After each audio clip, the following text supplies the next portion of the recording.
Magandang umaga mga kapatid. Tayo po'y mag-aral muli ng mga banal na salita at sa pagkakataong ito'y pag-aralan naman natin yung parable of the sower. Ito'y matatagpuan natin sa Luke chapter 8 verse 4. Ganito po ang ating mababasa.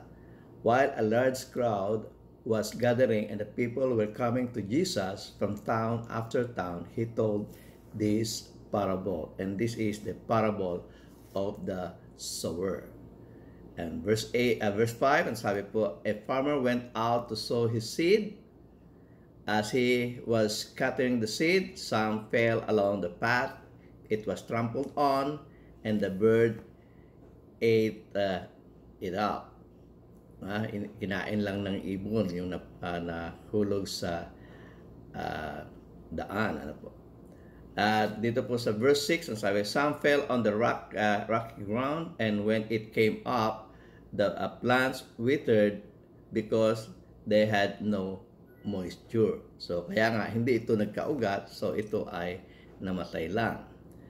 Then, in verse 7, sabi, other seed fell among thorns, which grow up with it and choke the plants. So, yung ibang mga buto ay napunta naman doon sa mga dawagan, no? May mga damo-damo at may mga thorns. So kasabay niyang tumutubo ito at siya ay nahirapang lumago, at siya ay nasasakal sapagkat mas higit na tumutubo yung mga damo.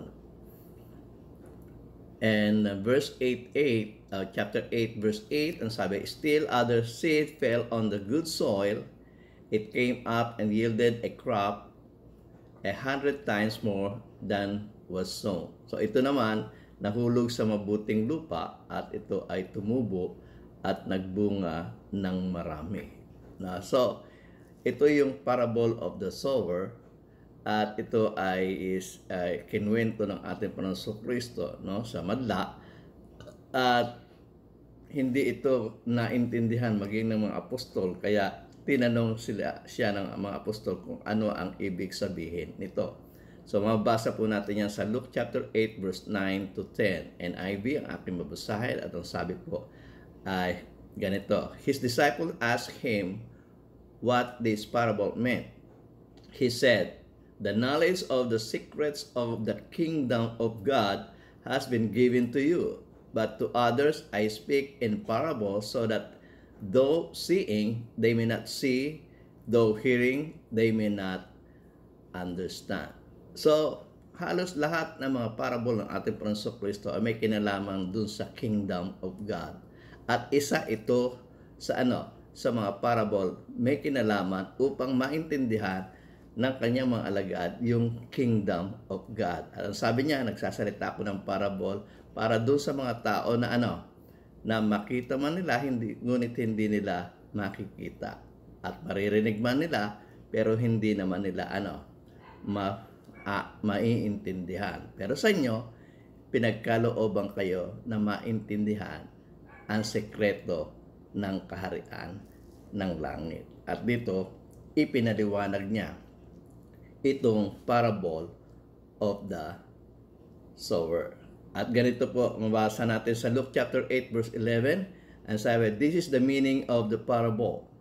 The seed is the word of God. So yung binhi pong pinakakalat nung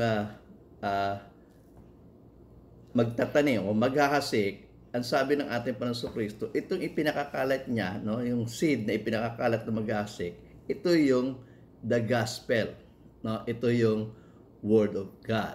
At dito sa verse 12, ang sabi niya, those along the path, dun sa nahulog sa daan, are the ones who hear, then the devil comes and take away the words from their hearts, so that they may not believe and be saved. So sayang itong mga nahulog sa daan, Ito yung mga taong nakakinig nga ng aral, pero hindi po tumubo yung pananampalataya sa kanila. So hindi rin sila naligtas. At ito ay kagagawan ng devil. Sabi nga dun sa 2 Corinthians chapter 4 verse 4, na binulag ng Diyos ng sanlibutan ito ang pag-iisip ng mga hindi nagsisampalataya upang sa kanila huwag sumilang ang kaliwanagan ng Ebanghelyo ng kaluwalhatian ni Kristo na siyang larawan ng Diyos. So sayang po na sana nakakinig na sila ng aral. Ang kailangan na lamang nilang gawin ay sumampalataya at sila ay mabautismohan. Pero ito po ay hindi nangyari sa kanila. Sayang po, sa Mark chapter 16 verse 15 to 16, pangako ng Diyos tong kaligtasan kung makikinig lamang at sasampalataya at mababautismohan sa Ebanghelyo o sa salita ng Diyos na ipinangangaral. Ganito po ang sabi doon sa Mark chapter 16 verse 15 to 16. He said to them, "Go into all the world and preach the gospel," preach the word of God, "to all creations. Whoever believes and is baptized will be saved, but whoever does not believe will be condemned." So ano nangyari dito? Sa nahulog sa daan? Di ba ang sabi, nakakinig na sana napakinggan na sana nila, pero inagaw po ng diablo, binulag po sila ng diablo at hindi po sila naniwala, kaya hindi rin po sila naligtas. So yun naman po sa batuhan. Ano po ang sabi ay ganito sa verse 13, "Those on the rocky grounds are the ones who receive the word with joy when they hear it, but they have no root. They believe for a while, but in the time of testing, they fall away." Sayang rin po ito, sapagkat ito po ay mga taong napakinggan din ng Ebanghelyong ipinangangaral. At sila po ay nagsisampalataya. Tinanggap po nila yung salita. Paano po ba tinatanggap yung salita? Kung babasahin po natin doon sa Acts chapter 2 verse 40 to 41, ganito po ang ating mababasa. "And with many other words he testified and exhorted them, saying, Be saved from this perverse generation. Then those who gladly received his word were baptized, and that day about 3,000 souls were added to them." So, sino po yung tumanggap ng salita? Ang sabi po, yung nabautismohan. Sana po, umugma sana po sila doon sa Mark chapter 16 verse 15, di ba? Na sinasabi, muli natin balikan, ang sabi, "He said to them, Go into all the world and preach the gospel to all creation." Narinig nilang Ebanghelyo. At dito, natanggap nilang Ebanghelyo, "Whoever believe and is baptized shall be saved." So, tinanggap nila, naniwala sila, tinanggap ang Ebanghelyo, at sila po ay naligtas. At ganito po yung naging sitwasyon ng mga taong ito, na napangaralan ng Ebanghelyo. Pero ang nangyari, bagamat sila ay nakakinig ng aral, nanampalataya at nabautismohan, ang panananatili nila ay hindi pang matagalan. Nung dumaan ang pagsubok, sapagkat ang mga Kristiyano po yung sinusubukan, nung dumaan sa kanilang pagsubok, mas mabigat yung kanilang yung pagsubok na kanilang dinanas, at sila po ay nag-fall away. Sayang, nakapasok na, naidagdag na sana ng ating Panginoon Kristo sa kanyang iglesia, pero sila rin po ay nag-fall away. Sayang. So sa verse 14, ang sabi po na ganito, Luke chapter 8 verse 14, "The seed that fell among thorns stand for those who hear, but as they go on their way, they are choked by life's worries, riches, and pleasure, and they do not mature." So ito, ganun rin. Dumaan rin ito sa pangaral ng Ebanghelyo, pakinggan ng Ebanghelyo, nanampalataya, na bautismo, naidagdag sa iglesia. Pero itong mga ito ay ay iniinis ng dawag. At yung dawag po ay yung materialism. Kristiyano nga sila, pero mas hilig sila doon sa mga material na bagay ng mundong ito. At may mga ganitong mga Kristiyano na nahihilig pa rin doon sa mga bagay ng mundong ito. Pero kung tunay tayong Kristiyano at tayo po ay binuhay na muli kay Kristo, dapat ang iniisip natin yung mga bagay sa itaas kaysa yung mga bagay dito sa mundo. At dito ay mabasa natin doon sa Colossians chapter 3 verse 1 to 2. Ang sabi po ay ganito: If then you were raised with Christ, seek those things which are above, where Christ is sitting at the right hand of God. Set your mind on things above, not on things on earth. So, sana ganito yung ginawa nila. They set their minds on things above. Na yung mga spiritual na bagay. At wag yung mga bagay ng sanlibutan ito. Pero ito pong nahulog doon sa, yung salita ng Diyos ay nahulog doon sa dawag. Ito yung mga taong sayang, nakapasok na rin po ito sa iglesia ng Panginoon, pero dahil nga po na mas hilig yung kanilang sarili doon sa mga bagay ng mundong ito, sila rin po ay hindi nagbunga at hindi po sila nagmature. Di ba yun ang sabi po doon?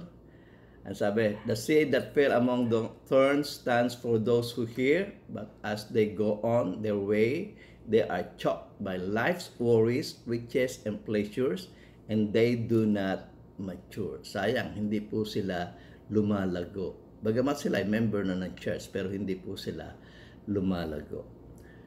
At yun po namang naandun po sa nahulog sa mabuting lupa ay ganito po ang sinabi ng ating Panginoon Kristo. But the seed on good soil stands for those who are noble and good heart, who hear the word, retain it, and by persevering produce a crop. So ito po yung mga nahulog sa mabuting lupa. Napakinggan nila yung salita, tinanggap nila yung salita, at nanatili sila doon sa mga salita ng Diyos. At ito po yung yung nag-produce ng ng mga crop, ng bunga.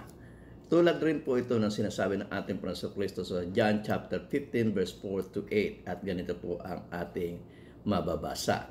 Kayo'y magsipanatili sa akin at ako'y sa inyo, gaya ng mga sanga na din makapagbunga sa kanyang sarili, maliban na nakakabit sa puno. Gayon din naman kayo, maliban na kayo manatili sa akin.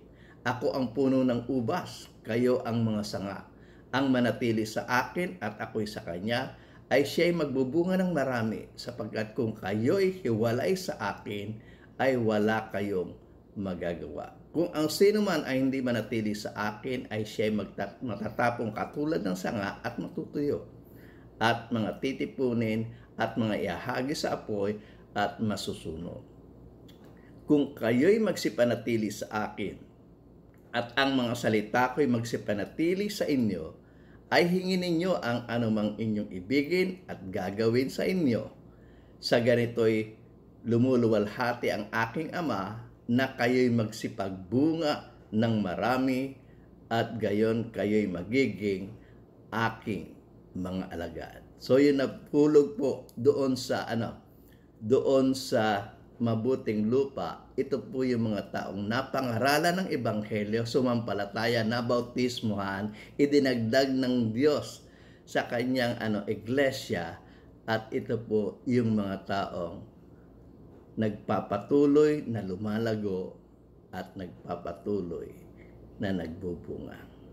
So sana po ay may natutunan tayo dito sa parable of the sower na inihayag sa atin ng ating Panginoong Hesukristo. At sana sa apat na po ito, sa apat na binhi, ay naandun po tayo sa mabuting lupa na patuloy na mananampalataya at patuloy na lalago. Muli, maraming salamat po sa inyong pakikinig. Ako po si Nehemia Sayuhay. At kung kayo'y bago po sa channel na ito ay sana po mag-subscribe kayo. I-like nyo na rin po. I-rate nyo na rin po yung bell. At kung maaari, ito po ay i-share ninyo. At kung meron po kayong komento o may mga tanong, lagyan nyo na lang rin po doon sa comment. At maraming muli ay maraming salamat po sa inyong pakikinig.